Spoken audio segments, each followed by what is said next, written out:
I just watched a 13-minute propaganda video titled 1001 Inventions and the Library of Secrets, starring Oscar winner Ben Kingsley as medieval Muslim inventor Al-Jazari. The film is about the scientific achievements of Muslims in what Kingsley's character refers to as the Golden Age of civilization. Welcome to the Dark Ages, or as it should be known, the Golden Ages. We don't see anywhere near 1001 inventions in the video. I counted around 7, and most of those were modifications of things that had already been invented. So the video might be more accurately titled A Handful of Inventions and the Library of Exaggeration. The film is part of a touring exhibition that's been visited by millions of people and is currently featured at the National Geographic Museum in Washington, D.C. You can take your children there to be reprogrammed about the importance of Islam. Excuse me, where are we going? From darkness into light, my young friend. As is usually the case with propaganda, the video is filled with kernels of truth mixed with barrels of nonsense. I'll be the first to admit that certain Muslims during the Middle Ages made some interesting contributions to science. The problem I have with these Islamic supremacist videos is that they tend to make it sound as if the Renaissance and the scientific revolution and pretty much all Western progress came from Islam. For instance, Ben Kingsley's character Al-Jazari suggests that the industrial age wouldn't have happened without his work in engineering.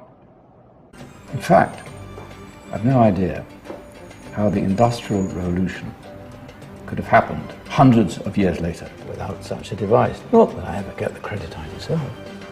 He even tells us that because he built some clocks, without him, people today wouldn't be able to tell time. If it wasn't for me, thousands of people would be late for everything. As soon as I have the time, I'll set the historical record straight and respond to a few of the claims made in the video. But for now, let's pretend that everything Al-Jazari says is true. And let's pretend that we just heard about 1001 bona fide Muslim inventions. As we sit here, filled with awe and wonder, we can't help but ask, why did Muslims in the Middle Ages make such amazing scientific discoveries? How did they build this golden age of culture and learning? If you've been paying attention to Muslim polemics over the past 15 years, you know where they're going with this. Muslims assure us that these scientific discoveries are the fruit of Islam. Islam is a fount of progress, clear proof that it's the true religion. That is pretty cool.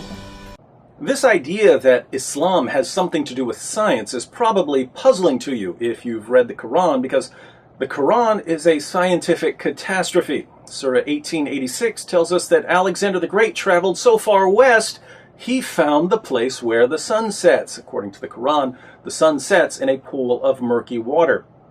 Do you know what stars are? According to Muhammad, Surah 37, 6-10 and 67:5 tell us that stars are missiles that God uses to shoot demons when they try to sneak into heaven. When you see a shooting star, it's because God became angry and hurled a star at a demon. The earth is flat, according to Surah 88:20. In Surah 86, 5-7, we learn that semen is produced between the ribs and the spine, and according to Surah 22:5, humans go through a blood clot stage during embryological development. On top of all of this, the Quran repeatedly claims to be perfectly clear, which means that reinterpretation is off limits. Take a look. If you dare. Now, religious beliefs can play a role in scientific discovery. Some of the main figures of the scientific revolution, for instance, believed that because the world was created by a powerful intellect, and because we were created in the image of this powerful intellect, we can go out and discover the laws and principles that govern the world.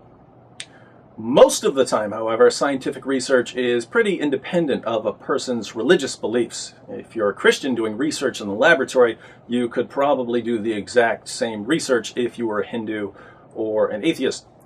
But in Islam, there was, indisputably, a very close connection between religious belief, on the one hand, and scientific discovery, on the other. You see, Islam commands its adherents to violently subjugate non-Muslims, and as the early generations of Muslims obeyed this clear command, Islam built a massive empire that stretched from southern Europe in the west all the way to northern India and China in the east. But in a civilization that stretched from Spain to China, the golden rays of discovery and invention shone over everything. As Muslims conquered city after city in the name of Allah, they got hold of the books of the people they conquered. This is how Muslims obtained the works of Aristotle, for instance. Muslims gained knowledge by subjugating people who already had it, and with this constant influx of new ideas and new information into their empire, some Muslims did absorb the material and reflect on it, and in many instances develop it even further.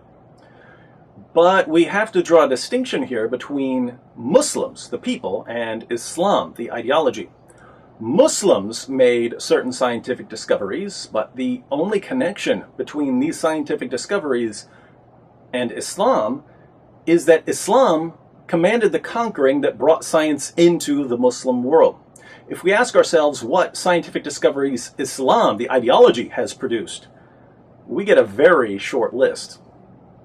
In the past 14 centuries, Islam has produced exactly one major scientific breakthrough: time travel. Any society that truly accepts Muhammad's teachings is mysteriously transported back to 7th century Arabia.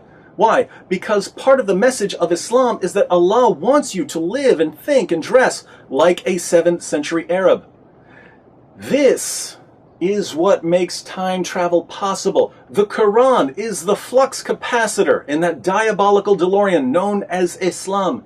And if you jump in the passenger seat, you're not going back to 1955, you're going back to 625, when Muhammad was teaching his followers to dunk disease-ridden flies in their food and to drink water from ponds with dead animals floating in them, and to treat their illnesses with camel urine. What civilization? The Muslim civilization, my young friend.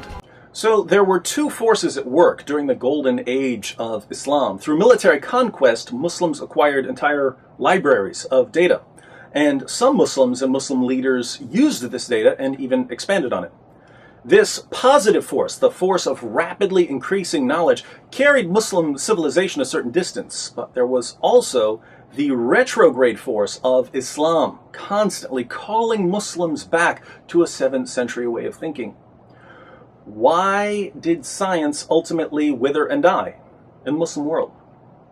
Well, since science in the Muslim world depended on conquering advanced cultures, scientific progress was doomed to failure as soon as Islam stopped conquering advanced cultures. Without the positive force of new insights and new research pouring into the empire, Muslims were left with the negative force of Muhammad's intellectually backward, anti-scientific teachings. We can see the results all around us. Where is science in the Muslim world? Who goes to Saudi Arabia to learn cosmology? Here's an interesting comparison. Muslims make up around 23% of the world's population, yet well under 1/2% of Nobel laureates in the sciences, physics, chemistry, and medicine, are Muslims. By contrast, Jews make up well under 1/2% of the world's population, yet around 23% of Nobel laureates in the sciences are Jews. What impact did your era have on the modern world? Muslims today look around the world and see that their contribution to science is disproportionately small compared to that of other groups, and they're suffering from what can only be called science envy. But instead of looking at the root of their problem, Muhammad's teachings in the Quran and the Hadith, Muslims are busy trying to convince us that our scientific achievements are rooted in Muslim scientific achievements, and that the Muslim contribution to science is therefore much larger than it seems. And remember, spread the word. This is a golden age. But let's face it, if I ask, apart from terrorist attacks, what has Islamic culture done for the world? And all Muslims can say is, well, 1,000 years ago, guess what?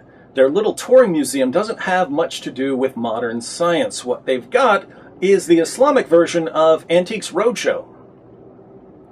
And as I'll demonstrate in my next video, some of the antiques that our Muslim friends and National Geographic and Ben Kingsley brought to the show, they're fakes.